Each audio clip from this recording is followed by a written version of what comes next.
ఛత్తీస్గఢ్ సుక్మా జిల్లాలో భారీ ఎన్కౌంటర్ జరిగింది. గోగుండ అడవుల్లో మావోయిస్టులు భద్రతా బలగాల మధ్య ఎదురుకాల్పులు జరిగాయి.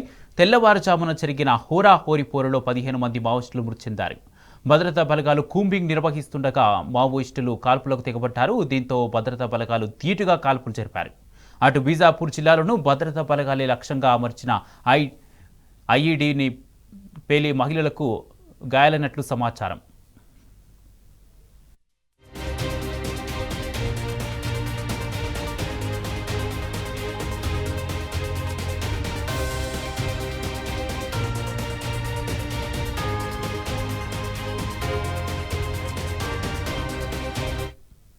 ఛత్తీస్గఢ్ సుక్మా జిల్లాలో భారీ ఎన్కౌంటర్ జరిగింది.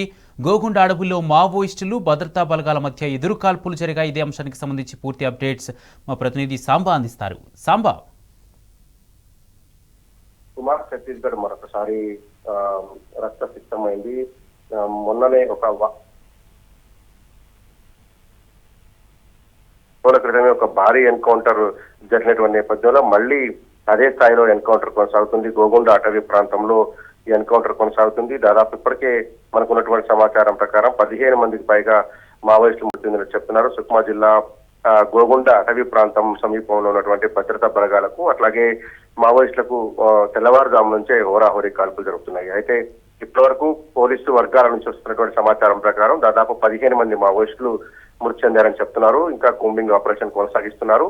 అయితే దీనికి సంబంధించినటువంటి అంశంలో ఇంకా భద్రతా బలగాల నుంచి క్లారిటీ రావాల్సి ఉంది. ఇంకా పెరిగేటువంటి అవకాశం ఉందని కూడా చెప్తున్నారు. మృతుల సంఖ్య పెరిగేటువంటి అవకాశం ఉందని చెప్తున్నారు.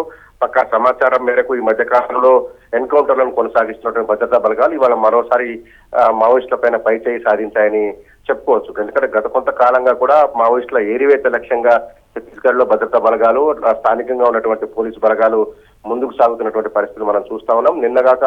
నిన్ననే ఒక మావోయిస్ట్ పార్టీ లేఖను కూడా విడుదల చేసింది. ఆ లేఖలో స్పష్టంగా పేర్కొన్నారు, జనవరి 1, 2025 నుంచి నిన్నటి వరకు అప్డేటెడ్ గా వాళ్ళు ఇచ్చినటువంటి సమాచారం ఏంటంటే 78 మంది మావోయిస్టులను మేము కోల్పోయినాం. వాళ్ళు వివిధ హోదాల్లో ఉన్నటువంటి సహచర కామ్రేడ్స్ ను మేము కోల్పోయామంటూ వాళ్ళు అఫీషియల్ గా ప్రకటించినటువంటి పరిస్థితి.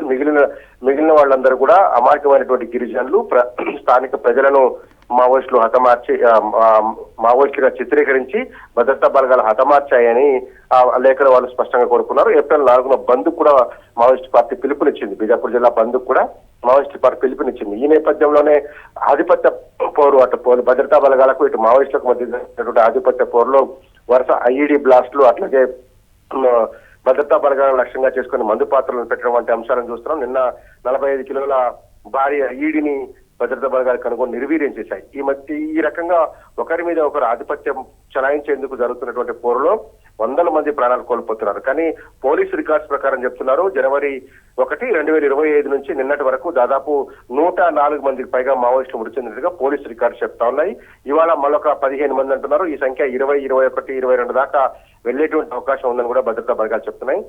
సుక్మా జిల్లా పరిధిలో కావచ్చు, బీజాపూర్ జిల్లా పరిధిలో కావచ్చు, అట్లాగే బస్తర్ అటవీ ప్రాంతంలో కావచ్చు మొత్తం బలగాలను మోహరించి పెట్టారు. అక్కడ స్థానికంగా ఏర్పాటు చేసినటువంటి బేస్ క్యాంపుల నుంచి భద్రతా బలగాలు కూంబింగ్ ఆపరేషన్ కి వెళ్ళటం, లేదంటే మావోయిస్ట్ పార్టీ సమావేశాలను, ప్లీనరీలను లక్ష్యంగా చేసుకుని దాడులకు దిగడం వంటి వరుస ఘటనలు జరగడంతో మావోయిస్ట్ పార్టీ మీద ముప్పేట దాడి కొనసాగుతుందని చెప్పుకోవచ్చు. ఇప్పటికే దాదాపుగా వందల మందిని కోల్పోయినటువంటి మావోయిస్ట్ పార్టీ ఇప్పుడు మళ్ళీ ఇవాళ జరుగుతున్నటువంటి ఎన్కౌంటర్లు కూడా 15 మందికి పైగా మృత్యువాత పడ్డారు. ఇంకా మృతుల సంఖ్య పెరగొచ్చని కూడా భద్రతా బలగాల నుంచి మనకు అప్డేట్ అందుతుంది. Kumar, right, thank you Samba.